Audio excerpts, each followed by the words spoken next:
So this game kind of came out of nowhere, didn't it? AI Limit. This game is set to release this year. There's no official release date. It just says 2024, so that's what they're aiming for. This demo is available on PS5 and Steam, and it's available from the 14th through the 21st this month. So that means right now. Go download it right now as you're watching this video, and then you could play it right after. Get on that. And let's talk about it. Let's talk about this demo and what I've played. I'm looking forward to it now. I have to admit though, when I first started the demo, I was a little underwhelmed. I don't know why. I think maybe because of me coming off first Berserker and then going into this game, it felt a little flat at first. But the more I played, the more I unlocked some skills, the more I saw the combat and felt the combat, I was like, okay, I'm in. I'm feeling this. Because I've been for a long time wanting Code Vein 2. And that hasn't happened.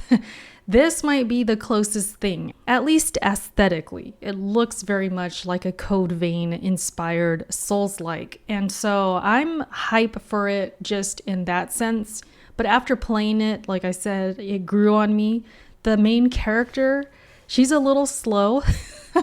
I guess she's a robot or she's AI, right? She's probably not human. It's clear that she's not, and she's kind of just lost and experiencing the world for the first time. At least that's what I get from it. Keep seeking branches, and one day you will be able to retrieve your memory. Seeking branches.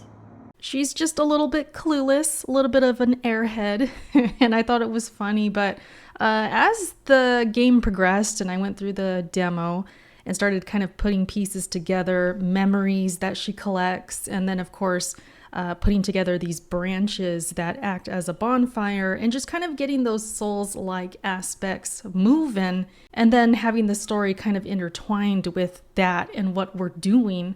I thought it was interesting the more I played. It's very easy to digest, I think, because it is a slow character, kind of understanding the ways of the world around her and her slowly understanding. I think that in turn can help the gamer.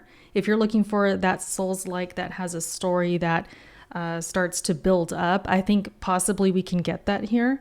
And then when it comes to the actual gameplay, there's a lot of freedom in how I perform my combat and how I engage with these encounters with the enemies. I can backstab, I can choose to just block and defend, dodge, I can use some kind of like magic attacks, I can use heavy attacks, light attack combos, and I quickly found a new weapon as I was playing too. I got the double blades, which I thought were really awesome. I was already picking up items that I can use on my weapons as far as like coating it with fire and stuff like that. So it has that gameplay flexibility, I feel, in the combat to where somebody who's maybe not the biggest Souls-like fan can play this and feel a sense of variety instead of being limited to just blocking and parrying, right? Because some Souls-likes can do that. They can just limit you or make you feel limited in a sense of like, man, I have to parry a lot. Or man, I have to do this specific move a lot or else I'm gonna die.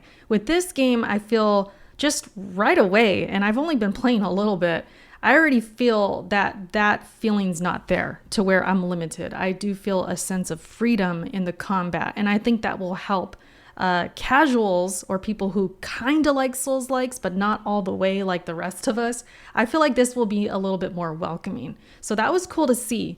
But even speaking as somebody who loves Souls-like, and this is the majority of what I play and get down with, I love it as a Souls-like so far. I feel like there's a lot of promise here. The variety and the freedom in the combat, I think, makes this game separate itself and do its own thing. And so far, it doesn't feel like a copycat of something else. You know, you play a certain Souls-like at times, and you're like, man, that's just like Dark Souls. Or this can really be compared to Code Vein. And I really thought that's what I was gonna do. I was anticipating that, thinking that's what they were going for. And they might be when it comes to how this game looks, but as far as how it plays, it feels refreshing and new so far. So that's a good thing. I will say though, playing this on PC, on Steam, I had to fiddle with the options a bit because I was getting some stutters, I was getting some frame drops, and those were a bit concerning. and somewhat a bit annoying because it did happen a few times, and it could just be a PC thing. It could be the game itself. I don't know how it's performing on PS5 as far as that demo over there, but for PC, I definitely had to go in my settings, kind of tweak a few things. And so it got better, but I was still experiencing frame drops here and there. So hopefully that will clear up and get better. I'm likely going to be here day one for this game. I've seen enough to be convinced, but if it does come out in this state of having frame drops, that's going to be very disappointing. So hopefully that doesn't happen. But other than that, when it comes to the gameplay I have here, you can see, a good variety of the moves I've been doing, even running away from enemies at times. I'm probably going to show that too. I'm not going to do it the whole game, of course. I'm sure that's impossible. But there are moments where you do have to run. I mean, it is kind of what it is. And the shortcuts, I've seen a couple already. I've kind of got that sense of like that traditional Souls-like experience with those shortcuts, and the pace of the gameplay loop I think is of course very familiar. It feels like a Souls-like. It just does. There's also an emphasis on mud in this game and having this meter where you can see it on the screen. There's a meter down there. There's the white bar, which is your health, the one above it.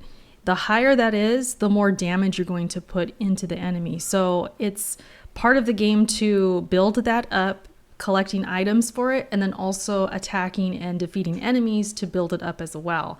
And then as you do your heavy attacks and your special moves, it will start to drain that meter to the point where you have none left, which I didn't really see much, but apparently when there's none left, your weapon's not going to behave how it should. It reminded me of using a weapon in Dark Souls when you don't have the stats yet. You know how you get that alert like, hey, you can use this, but it ain't gonna do anything. It's not gonna work as intended. It's pretty much like that. So I thought that was interesting. I thought it gave more incentive for me to attack and be aggressive and get items and get that meter up and then have more damage onto these enemies. So that was cool. It was something different. You know what else is different? No stamina. You don't have to worry about stamina in this game, which I thought was wild. I was attacking, running, doing everything I wanted and had no hindrance of stamina. So that's a bit refreshing. A Souls-like without stamina. Interesting. So yeah, take that for what it is. It's going to keep us more aggressive. It's going to keep us with more focus on that other meter and building that up, the one I just talked about. It's incentivizing us to be aggressive. And that, I think, alone separates this game even further to be its own thing, which is great. You have your bonfire system, you have your flask system in a way where you heal and you have a set amount of heals. So that's in the game. You have your items that you can set to like hotkeys, I guess for lack of a better term. You guys know, selecting items, using them, that's down there. You can see on the screen. And then switching weapons, you can do that as well. The more weapons you get, you can switch between them.